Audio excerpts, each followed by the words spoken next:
Hi, I'm Jessie. And I'm Natasha. And together, we host Not Creative, the podcast that flips the script on creativity, bringing together the ones with the ideas and the ones who make it all happen behind the scenes. In each episode, we dive into the minds of creatives, problem solvers, and the people who prove you don't have to wear the creative label to shape brilliant ideas. Let's get into it. Welcome to Not Creative, the podcast that pulls back the curtain on creativity, spotlighting both the ones with the ideas and the ones who make them happen. We have a very exciting guest today. We do, yes. So with us we have Jimmy. Hi, Jimmy. Hello. Jimmy is an incredible graphic designer and art director based in London, and he has worked with some really big names like John Lewis, Formula E, Subway, and the World Health Organization. So it's really, really exciting to have a, quote, creative with us, with Jess and I, the not creatives. So yeah, we are really, really excited to have you here. Thanks for having me. I feel like everyone's creative. I feel like saying you're not creative, I'm like, everyone's creative to a degree. But yeah, no, thank you for having me. You know, I love that our name is so controversial, Jess. Like, I feel like every guest we had in the podcast so far takes some sort of offense about our name. And I love that because we were just saying how everyone has been so agreeable, right? We haven't had as much controversy. So yeah, I like that our name makes people a little bit angry.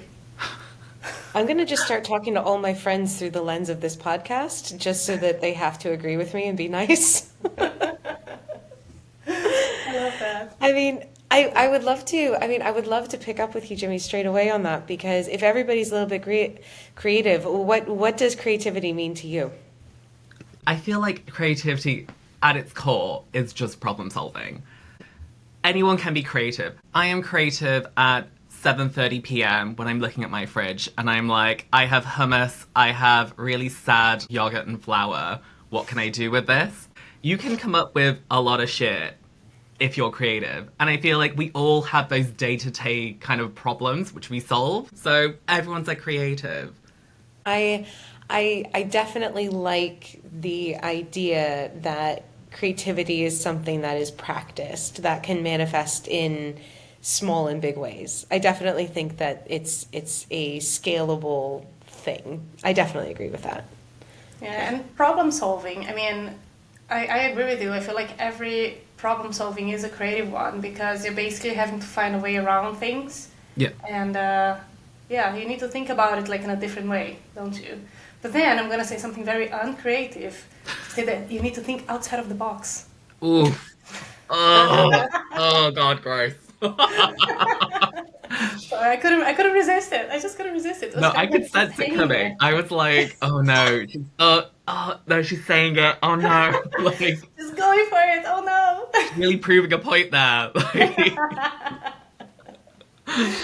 So if you think about, like, you know, of course we have job titles, we have departments that are called creative. When you think about creativity, what do you think it is, like, for humans who might kind of like gravitate more towards those type of jobs and roles? Do you think that is it a choice? Is it a calling? Is it a gift? Is it a curse? Is it like none of the above, all of them?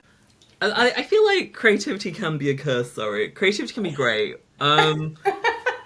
This is racking my brain because, like, there are people who find real gratification in, like, solving a problem and being creative and being like, yay, I win, like, I've solved this problem. Creativity goes.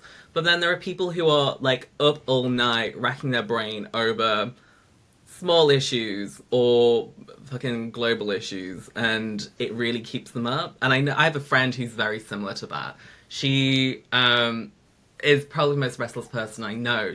I know her to be that person who is, like, always got an issue to kind of solve, has really bad sleep, and I think it's because she is trying to solve as many problems as possible, and that's her being creative. She also gets great gratification from solving those problems, but she is, yeah, I feel like she is madly cursed by creativity in that sense.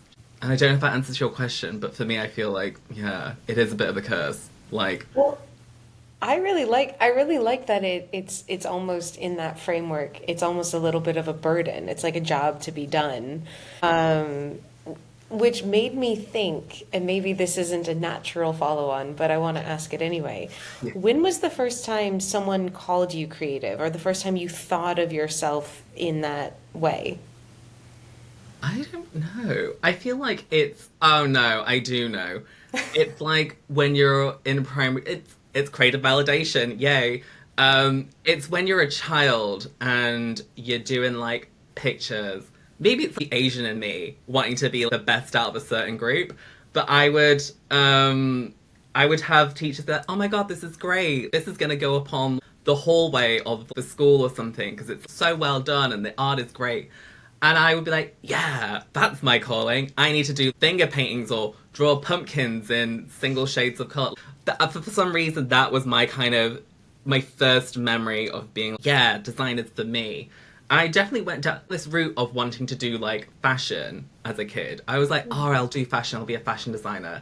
And the classic Asian trait of me trying to impress my mum and make my mum happy, she was like, fashion? Gross, don't do that. And so then my way of being creative in that sense was like, oh, well, why don't I hybridize it and make it sound really functional and all about the money? So then I was like, graphic design, right, Mum? It's not a feminine job, right? Very traditional views on roles, by the way. And she was like, yeah, okay, I'll let you do graphic design, I guess. Very disappointed. She was like, I was expecting you to be like a doctor, of course. And yeah, and that's how I think that's where feeling like I was creative as a kid, finding that kind of spark, and then seeing where I am now, that's the journey I took to get to being what I'm going to classify as a creative for me.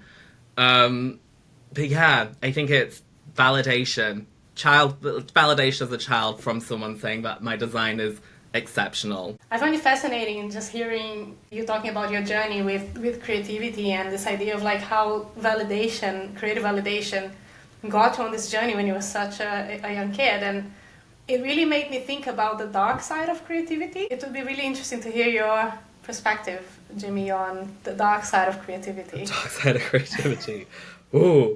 No, it is. I think the biggest issue with being I'm gonna say designer or creative is I think it's the classic kind of flex between imposter syndrome and having a god complex with design.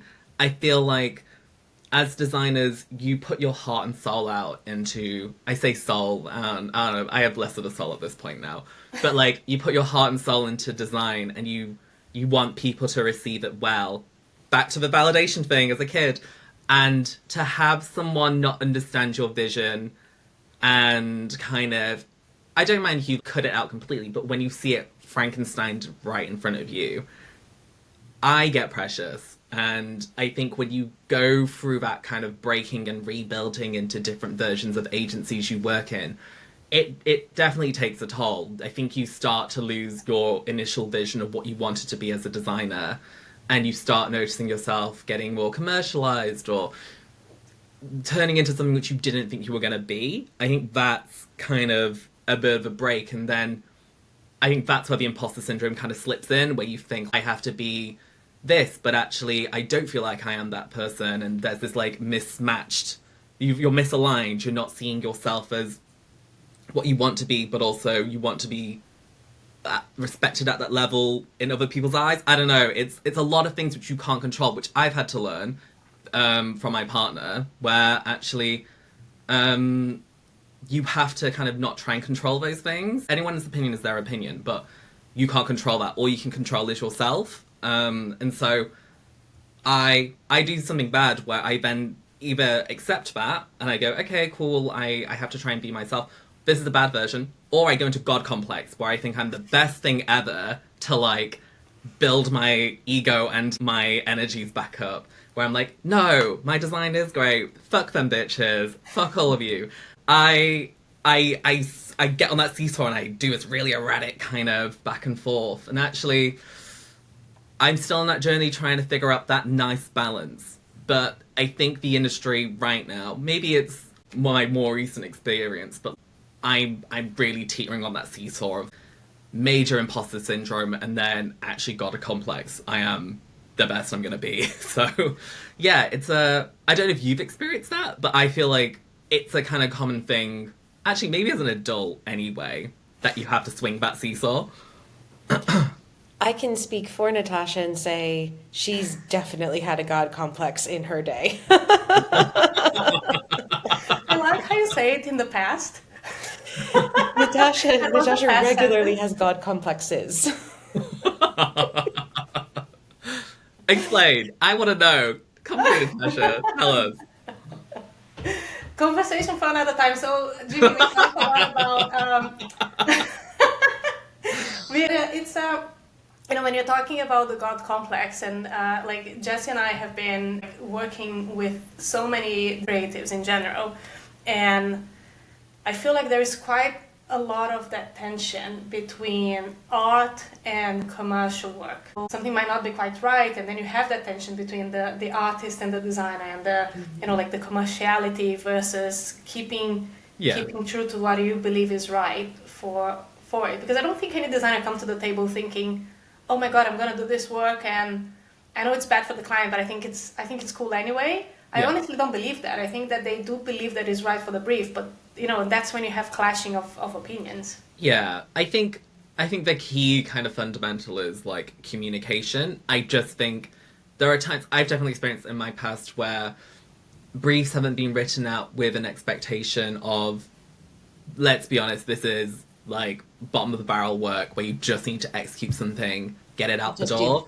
And then I think because as a designer, you're a bit of a dreamer when it comes to a brief. You want to kind of see the best in it, or how you can kind of push a client to be a bit more brave. And I think when you feel like you have the opportunity to kind of show that and it gets cut down, it feels a bit, either A, it's not being communicated clearly and you're like, oh, well, I've wasted a lot of time.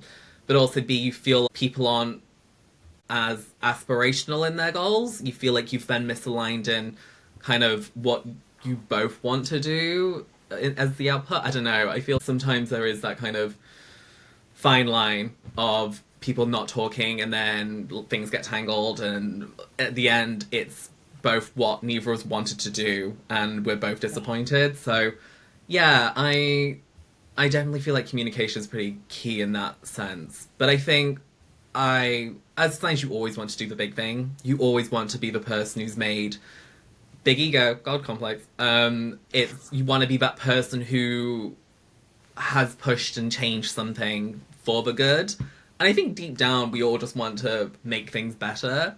Better is very subjective, but in the end, you want to improve something. And then when you feel like you're just churning out the same thing, it feels kind of a bit pointless. You're a bit like, and why? Then you get all philosophical about your role in design and life, and spirals down back into the imposter syndrome. One thing I do want to say, I think we need to set up our clients to be a bit braver. And Completely. I've noticed this in the past. Well, there is opportunity. You see the opportunity to.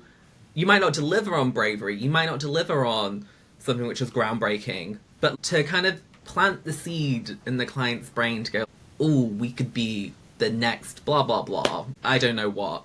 Or we could be something never seen before. It feels lofty, it feels very blue sky, but I think you need to give them some future vision of what the brand could be as a little seed, so that when you do introduce new ideas, you go, yeah, okay, maybe we could do this now. If you work to the client's brief, you hit a kind of stagnant line of kind of design, if that makes sense. They already know what they want, but actually, as designers, you need to show them something which they weren't expecting. To maybe push for something new. I don't know. It might lead to a whole new brand. It might lead to a whole new refresh. I don't know. But I think as designers, we just want to see something different. That's all. I think conditional priming and getting clients to come on that journey is one of the biggest skills that I, as a self-identifying non-creative, I think that I bring. I feel like I can rationalize work in a way that a lot of the times the creatives creating can't always see the connection to the outside world, to the market. And it's obviously informed by something that came from the brief or came from a conversation or came from a competitive review. It's always informed by that. But sometimes it's a little bit of a translation job to be like, it's okay if we take this step out of your comfort zone because your competitors did it, or because, we've seen that this is the trend, or we've seen this kind of thing work in other places. Like having those points in your pocket to kind of make that big step feel less big. That's one of the things that I like to think I bring to the table. I don't know if I actually do bring it to the table. Clients do not call in. But building on this, Jess, there are so many risks and so many different steps of the way, right? Because it starts with the creatives trying to push the work and trying to do something fresh and new. And then you have the people around the creatives, who we call the not creatives, that then need to have just as much bravery. They also need to want to take the risk, to take that to the client, and to have that bravery to face the client with that. And then you need the client to have the bravery to face the rest of the business with it, and all their stakeholders. And then you need an ultimate stakeholder, maybe it's the CEO of the company, maybe it's the CMO, who needs to pull the trigger and is the ultimate risk taker of being like, okay, let's bet on that, which is different. And it's all those layers, but to Jimmy's point, if we are all not aligned to that, are we actually going to be pushing the work, and are we going to be helping that brand, or are we just going to be order takers, and what is the impact that that's actually going to take? Yeah, completely. I think pushing bravery is such a hard part of the commercial aspect of being in a creative industry where people are already a little bit, oh, my lights just went out. Huh. Okay, for those watching, I'm perched at a client's office while I'm recording this, so I'm just gonna start dancing and maybe see if no, we might be sat in darkness. Not sure what I need to do. Not a moment of boredom. It's beautifully lit. It's we'll great. see if this lives in the podcast. Maybe it'll be a nice comic moment. Jess is going to have like this moody vibe to her right now. Well, I was going to say, I mean, one of the things that, clients, right? What are we going to do with them? I can't even keep the lights on over our heads. But I was going to say, I mean, this is one of the things that I think from, again, the vantage of a so-called non-creative, I do feel like the client aspect plays into how creativity is done, how creativity is managed, what counts as creative within the business. When we're working for a client, it is sort of a different brief than art for art's sake. You know what I mean? Like it's a different, I don't know. I would love to get your thoughts on that. Just is it different? I'm going to deflect and go, Natasha, what do you think? So I'm coming at it from a different side of it, right? And especially now within Bad Berries and working with Danny, I see we have projects for clients. We have like projects that we do for us as a studio. He has his own projects. Mm-hmm. I find that it is a very different approach, because when he's doing his projects, he only has to serve himself. Yeah. He needs to be the one that is pleased with this, and he needs to be true to who he is, and he needs to communicate who he is.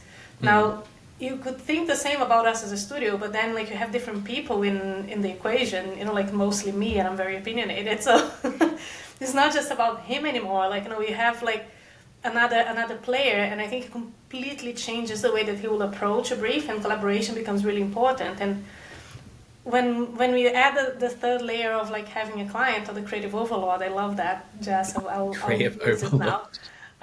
When we have a creative overlord, I think that you have to find the right balance between staying true to yourself and understanding what is it that you believe is right, but at the same time, how can you best, help them answer their brief, and maybe to Jimmy's point, even push it further.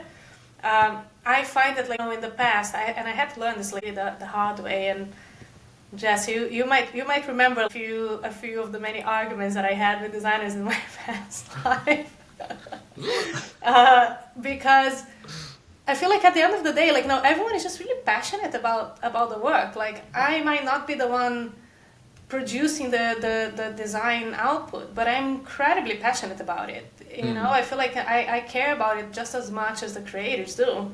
Yeah. And I want to do a good job. I want it to be the right thing. And I feel like that's where you have a lot of clashes, when you have different opinions. And yeah, and like, to Jimmy's point, like, if the designers have the God complex of thinking that they know the best, and then maybe if I have the God complex thinking that I know the best, that's where everything kind of like comes crumbling down. Yeah. I will say, like, I think it is, once again, that kind of unified vision of where we want to take this brief, when everyone is aligned and you have something to fall back on as, hey, we did agree on this at the start. That's where you're allowed the compromises from your vision. When everyone has a different idea of where we're going, we're not unified. We're not even on the same boat. We are on different tiny rafts going different directions.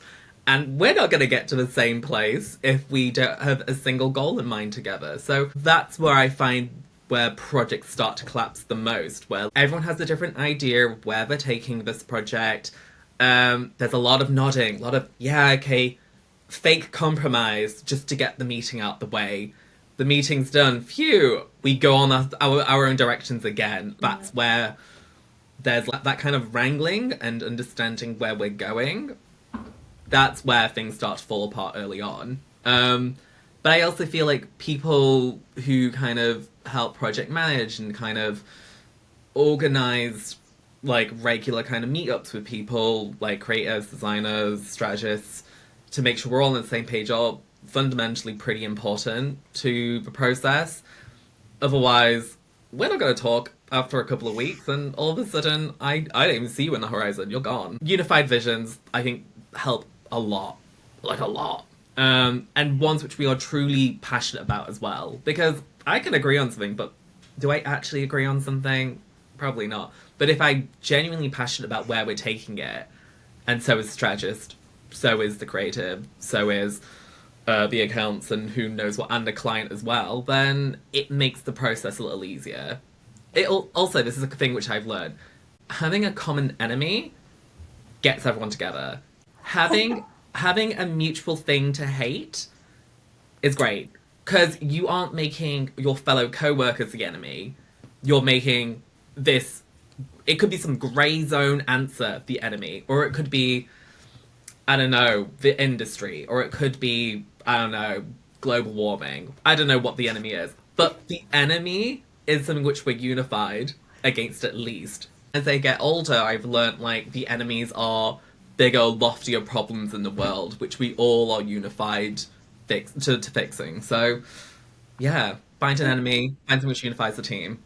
There are so many times that the enemy is the other team. So the enemy of the creative is not creative, and vice versa. Yeah. And it's so bonkers, isn't it? Because to our conversation earlier, we should all be aligned and working towards the same goal. Yeah. But you're right, like, there's nothing that unifies people more than having an enemy. And if it's like, oh, the accounts team, oh, the project managers are making my life so hard. Yeah. And it's insane. Or, yeah, equally like, oh, the writers, why can't they just write faster? Write faster, damn it. Well, I mean, this is a great segue because I would love to talk about a specific thing you hate, which is our Room 101 concept. You can put anything you hate, well, within the confines of as it pertains to creativity. That's, boundaries. So you can banish a concept, a construct, a client. No one's put a client in there before. You can put whatever you want, and it is banished forever. So, Jimmy, what is going in your Room 101? I fucking hate people who work to win an award. I fucking hate it. Oh my fucking god. So many F words in this. Beep, beep, beep, beep, beep, beep, beep. Like, it's Morse code at this point. I hate it. Do you know what it is?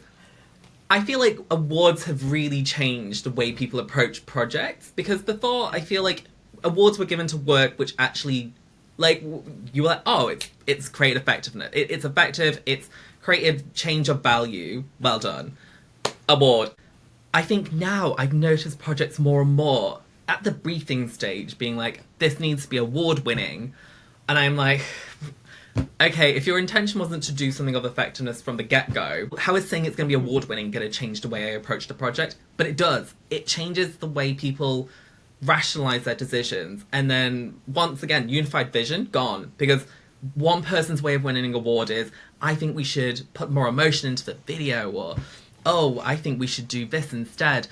Everyone's idea of what a fucking award-winning project is different. And then no unification, everyone's pissed off, like, God complex, imposter syndrome, it all kind of amalgamates into this big, ugly mess of a project, and then I guess you're paying like $2,000 to get it through to some award entry. I just think it's ridiculous. Like, do the work, solve the problem. If after you think it's great and you think it's going to win an award, go submit it, I don't care, but don't come into it from the get-go saying, got to win an awards, and you're using this rationale of is it award winning to justify your shit decisions.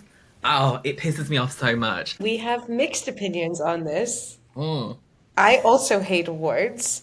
So that means there's someone on this team that doesn't hate awards. Perfect. But I find that, you know what, like, I really appreciate your perspective though, Jimmy, because it's not that you hate awards per se, you hate working to get an award. Like, as soon as you get the brief, to have this perception of, oh, this has to be award winning. So what does it mean? Does it mean that all your other briefs aren't? Like, so aren't you actually putting everything you can to do the best job on every project? You know, like if you're handpicking, and it puts so much pressure also, and it's like, you know, to your point, you have a handful of people from the industry that get selected to judge on awards, and it's so subjective. It's not based on numbers, it's based on people's opinion, because creative and design is so subjective. And you know, and what will happen if you don't win an award? Is the world gonna end? Are you getting fired? It's like, you know, it's so insane, the whole culture. But and I must say, like, I have been guilty in the past, because like I think anyone that is working in marketing, advertising, and agencies in general, unfortunately, like, you know, awards are a burden of our world, because they do signify like it's some form of recognition, which is annoying. It is annoying. It is unfortunate to have this thinking of how can we build a project, how can we deliver on work just to win an award. I have been guilty of it, I'm not gonna lie. Sorry, Jimmy. You. I have been guilty of doing that. Like, and funnily enough, the project never went ahead, but I remember we were thinking, like, oh my God, they're a perfect client for us to win an award because it's purpose-led.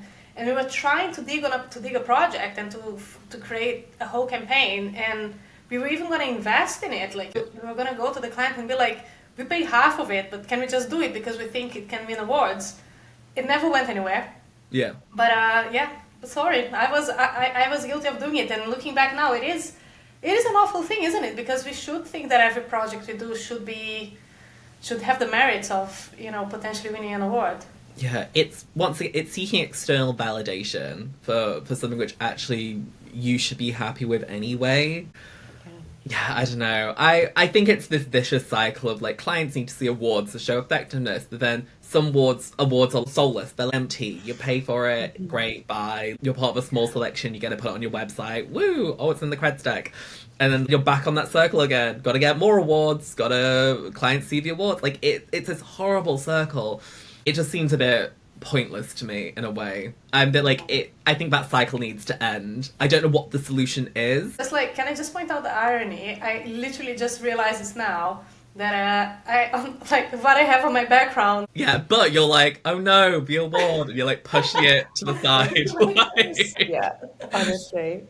I love this answer. No, I love this answer, and I'm here for the negativity. And when we burn it to the ground, we will do all the actual awards and people and clients that have burned us in this way.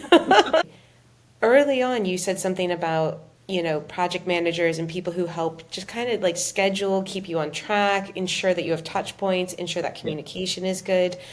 So maybe that is part of your answer, but I'd love to know what non-creatives do that you value the most. Is it that kind of process piece, or is it something else? I honestly, I value people who introduce a thought or an idea into a project. I think as I've gotten older, I've been less precious about our project, but I value more the opinions of people who have experienced the problem. If we're working on, I don't know, hygiene poverty, or, I don't know, global warming, or, actually, global warming, I keep mentioning global warming, it's pretty big on my mind. Or if they... I understand why it's literally on fire. It's literally like, or we're freezing at this point in the UK. My lord. But yeah, people who have lived experiences aren't just designers. Like, everyone lives through the problem. I don't know what problem, but whatever problem we're given as our brief. And I value the opinions of people who have been through that or know things about that. And that comes from anyone. To that point, this is where I value my partner the most. He probably is my favourite non-creative. Aww. Aww. And I think it's because he just brings different thinking. It's such a lame answer, but it's knowledge which I wouldn't have. He's lived a very different experience to I have. He's not a designer at all. He's very much by the books and does a lot of very logistical things. He's the one who was telling me like, how to kind of navigate imposter syndrome. Like, he's well-read, and I think that's where I value other people's opinions. But I'm like, okay, sure, I never saw the problem this way. It takes me a while, don't get me wrong. Like, I'm like, no, I'm right, blah. But it gives me, like, a couple of, like, minutes, just like, actually, I've settled, and I do see clarity in what you've kind of said. So I think there are people who aren't typically creatives, who are super beneficial. So yeah, project managers, my partner, everyone's of high value in my life. That's a lie. Everyone's high value. Ugh, Yeah, right. not everyone's high value. Let's be value. My partner is very much not a creative. It never occurred to me that he could be my favorite not creative, and I'm now really worried. I was like, it never occurred to me that could be an answer. So I love that is for you. It's like, but yeah, I imagine it's a different answer to you, Natasha, because Danny would be your creative. So.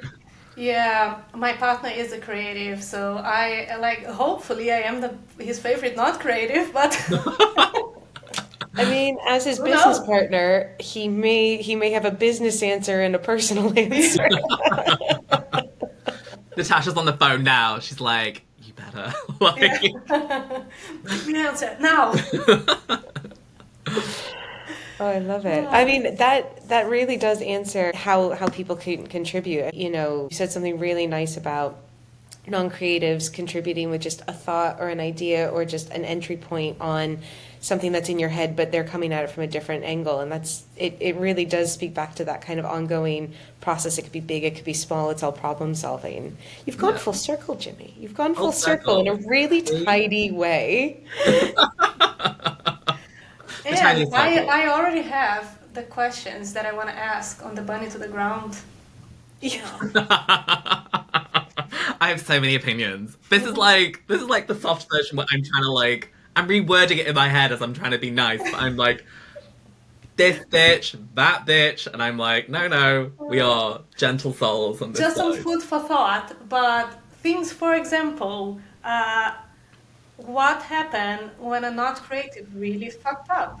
Or what do you find worse when not creatives create a Frankenstein and ruin your work? Or when other people within your creative team are the ones responsible for that? So there you go. I'm full of ideas for that. No, and I already have answered.